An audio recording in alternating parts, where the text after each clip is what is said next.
그리운 사람과 만나는 시간은 언제나 즐겁고 기쁘죠. 이런 만남은 언제 시간이 흘렀는지 의식조차 못할 만큼 빠르게 지나가서 아쉬움이 많이 남고 우리를 행복하게 해주고 삶을 풍성하게 채워주기도 합니다. 하지만 당연하게도 삶에는 그런 좋은 인연만 있는 것은 아닙니다. 하루 대부분의 만남은 어떠한 감정적 교류도 없는 무미건조한 만남이 많습니다. 애당초 감정과는 무관한 공적인 만남은 빼더라도 스스로 만나야 할지 아닐지를 결정할 수 있는 사적인 만남이라면 그 의미를 다시 한번 생각해 보아야 합니다. 곁에 두고 계속 관계를 이어가고 싶은 사람이라면 그 사람과 만나지 못하는 동안 보고 싶은 마음이 쌓여갈 것이나 반대로 만났음에도 불구하고 어떠한 감정의 신호도 느껴지지 않는 사람이라면 더 이상 만나야 할 이유가 없다고 생각합니다. 즉, 만나지 않는 동안 보고 싶은 마음이 쌓여있지 않다면 불필요한 만남이겠죠. 또한 삶을 단순하게 유지하고 싶다면 내 주변 인간관계에도 정리가 필요합니다. 무의미한 관계를 정리하고 꼭 필요한 관계만 남길 필요가 있습니다. 불필요한 만남은 소중한 시간을 허비하게 만들 뿐만 아니라 쓸데없는 에너지의 소비도 유발합니다. 인간관계로 인해 정신적인 피로가 많이 느껴지고 누군가를 만나는 시간으로 인해 내 시간이 잘 확보되지 않는다고 생각된다면 내가 너무 많은 관계를 손에 들고 있는 것은 아닌지 되돌아보는 것이 좋습니다. 그렇다면 나의 시간을 허비하게 만들 뿐만 아니라 우리의 에너지를 소비하게 만드는 사람들은 어떤 사람들일까요? 인생에 누구를 만났느냐는 어쩌면 한 사람의 인생을 좌우할 수도 있습니다. 예로 들면 홍콩 화교계 최고 갑부인 이가성 회장의 운전수가 30년간 차량을 운전하며 약 36억 원이라는 돈을 모은 일화가 있고 담배꽁초 투자법으로 투자만 했던 워런 버핏도 벤자민 그레이엄을 만난 후 가치 투자로 투자 스타일이 바뀐 예가 있습니다. 오늘 영상을 보고 당신의 에너지와 시간을 불필요하게 소비하게 만드는 유형의 사람들을 확인해보고 슬기로운 만남을 갖기를 바랍니다. 그럼 시작하겠습니다. 첫 번째는 거짓말을 자주 하는 사람입니다. 거짓말을 밥 먹듯이 하는 사람치고 제대로 된 사람은 없습니다. 물론 선의의 거짓말이라는 게 있긴 하지만 대부분의 경우 거짓말로 인해 신뢰감을 잃게 되고 결국엔 서로 간의 관계마저 무너지게 되죠. 만약 상대방이 당신에게 계속해서 거짓말을 한다면 그것은 곧 당신과의 관계를 지속시키고 싶지 않다는 신호이니 미련 없이 떠나보내세요. 두 번째는 책임지지 못할 말을 쉽게 내뱉는 사람입니다. 이런 부류의 사람들은 주로 허풍이 심하고 허세가 심한데요. 예를 들어 내가 나중에 건물 몇 채 사줄게. 이번 달 월급 받으면 명품 가방 하나 사줄게 등 지키지 못할 약속을 남발하는 사람이라면 가까이 하지 않는 편이 좋습니다. 특히나 돈 문제라면 더더욱이요. 당장 눈앞에서는 잘해줄지는 몰라도 그런 식으로 한 번, 두 번씩 빌려주다 보면 어느새 감당할 수 없을 만큼 큰 빚더미에 앉아 있을지도 모릅니다. 세 번째는 매사에 부정적인 사람입니다.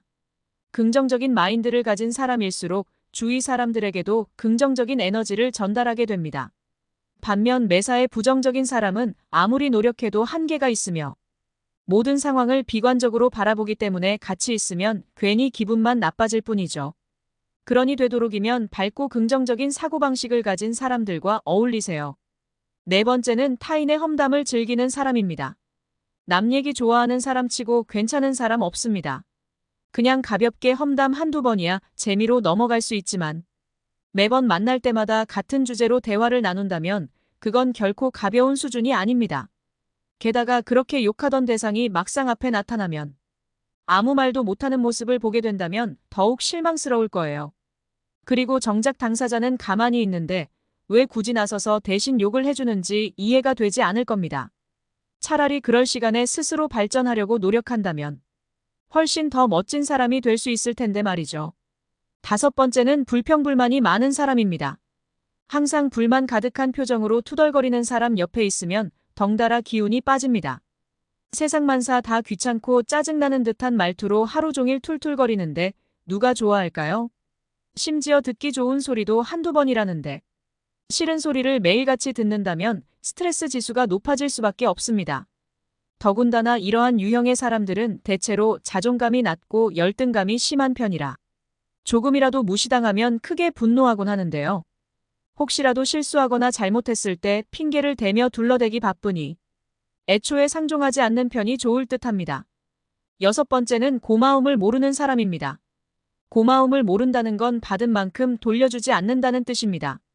호의가 계속되면 권리인 줄 안다는 말이 있듯이 받는 데에만 익숙해진 사람은 언젠가 뒤통수를 치게 돼 있죠. 따라서 무언가를 바라고 베푸는 행위는 지양해야 하며 대가를 바라지 않고 진심으로 베풀었을 때 비로소 진정한 우정과 사랑이 싹트게 된다는 점을 명심하시길 바랍니다. 7번째는 지나치게 계산적인 사람입니다. 계산적인 사람은 겉으로는 티가 나지 않지만 알게 모르게 손해보는 걸 싫어하는 타입입니다. 그렇기 때문에 사소한 부분까지도 하나하나 따지게 되는데요. 가끔은 너무하다 싶을 정도로 깐깐하게 굴어서 피곤해질 때가 많습니다.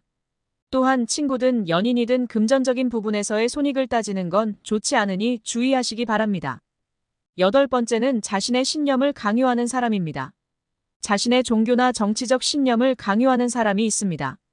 사람은 대부분 신념이 다르지만 그것을 인정하지 않고 굳이 자신이 속한 종교나 정치적 신념을 강요하는 사람이 있습니다. 타인의 신념을 존중해주지 않는 사람은 다름을 인정하지 못하는 꽉 막힌 사람일 경우가 많습니다. 지식의 깊이가 얕은 사람은 크게 문제가 되지 않지만 생각의 폭이 좁은 사람은 많은 문제를 일으킬 가능성이 크기에 조심해야 합니다. 이상, 만나면 당신의 에너지와 시간을 소비시키는 8가지 유형의 사람을 알아봤습니다. 물론 이외에 여러 가지 유형의 사람들이 있겠지만 혹시나 주변에 이러한 사람들이 있다면 진짜 멀리해야 할 사람들입니다. 물은 어떤 그릇에 담느냐에 따라서 모양이 달라지지만 사람은 어떤 사람을 만나느냐에 따라 운명이 결정된다고 합니다. 우리는 인생이라는 여행 중에 다양한 사람을 많이 만나지만 그 중에 옥석을 가릴 줄 알아야 원하는 목적지로 갈 수 있다는 것을 잊지 마세요. 마지막으로 아무리 소중한 관계라 하여도 너무 자주 만나는 것은 좋지 않다고 생각합니다. 기쁨이 되는 만남이 되기 위해서는 그만큼의 서로 떨어져 있는 시간이 필요합니다.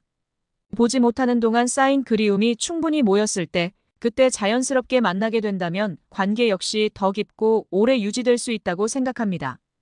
오늘도 영상 시청해주셔서 감사합니다. 당신의 인생의 가장 멋진 사람을 만나길 기원합니다.